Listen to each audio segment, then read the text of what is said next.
Ho ampitomboina ho aminareo hatrany ry havako ny fahasoavan'i Jesoa Kristy Tompontsika. Amen. Andeha araka hivavaka isika. Ry Tompo ray any an-danitra aho, misaotra anao izay fa omenao anay, velarinao eto anatrehanay indray izao herinandro vaovao izao. Ary misy mahatoky izay fa hitady-dalana anay ianao Jesosy Kristy amin'ny alalan'ny fanahy masina, mba omezanay voninahitra anao, ampahery anay ary ampahery ny hafa koa izay mifanerasera aminay ity herinandro ity.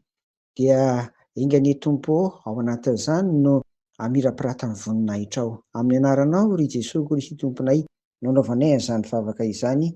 Amen. Efa hitantsika teto ry havana fa ny mampahery voalohany dia Andriamanitra Ray, Andriamanitra Zanaka ary Andriamanitra Fanahy Masina. Manomboka izao dia hijery ny ataoko hoe tetezana. Tetezana mampitohy ny Tompo mpampahery sy ny miandry antsika mpino mifampahery indray tsika manomboka izao. Tsy inona akory izany ry havako fa dia ny tenin'Andriamanitra. Ny soratra masina voarakitra ao amin'ny Baiboly. Tena mampahery tokoa io ary entina mifampahery raha misy zavatsarotra sedrain'ny hafa. Andiany eo vakiantsika ny ohabolana toko faefatra, andininy faharoapolo ka hatramin'ny faharoa amby roapolo. Ary ny tena songadina amin'izany dia ny andininy faharoa amby roapolo. Andeha ary ho vakiana amin'ny anaran'i Jesoa. Anaka, tandremo ny teniko, atongolano ny sofinao hiain'ny filazako. Aza vela hiala eo masonao izy, fa riketo ao am-ponao, fa aina ho an'ny mahazo azy izy, ary fahasalamana ho an'ny nofiny rehetra. Amen. Indrindra ho ao ny andininy faharoa amby roapolo hoe aina ho an'ny mahazo azy izy, ny tenin'Andriamanitra izany, ary fahasalamana ho an'ny nofiny rehetra.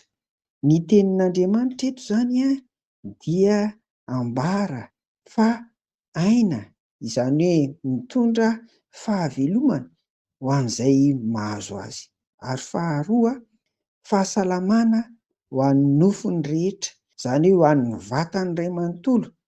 Dia tsika ilay olombelona ity mihitsy izany, ilay olombelona amin'ny maha-olona azy iray manontolo.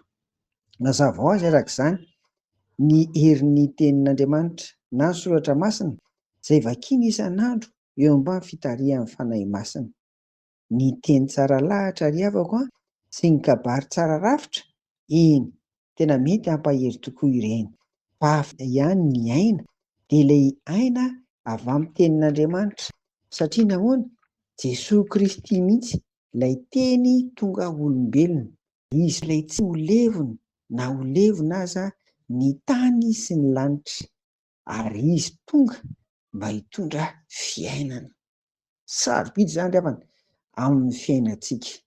Mba hitoeranao hatanjaka mandrakariva ary dia aza adinoina ny mamaky soratra masina isan'andro. Ary izao rehefa matanjaka ianao, mahery ianao, dia mba hampahery koa ny hafa. Raha sendra kaosy ianao, azom-pahalemena ka tsy navaky Baiboly intsony isan'andro, dia mibebà, miverena aingana, andao indray hanokana fotoana 10 minitra na 12 minitra ahafahana mamaky soratra masina, ahafahana misaintsaina izany mba ahazoantsika ny aina ary ahazoantsika ny fahasalamana. Mahafeno ny fiainantsika iray manontolo ry havana. Averina ary aina ho an'ny mahazo azy ny tenin'Andriamanitra na ny soratra masina, ary fahasalamana ho an'ny nofo rehetra.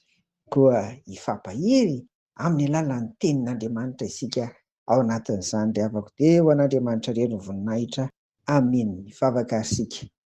Tompo tantany sivim-bino izay, fa tena mirotoroto ny fiainana, dia raha vao mifono maraina, koropaka, manantanteraka indray ny asa mandrarana eny adia dia manandraikitra samihafa, dia tsy mahavita mamaky ny teninao.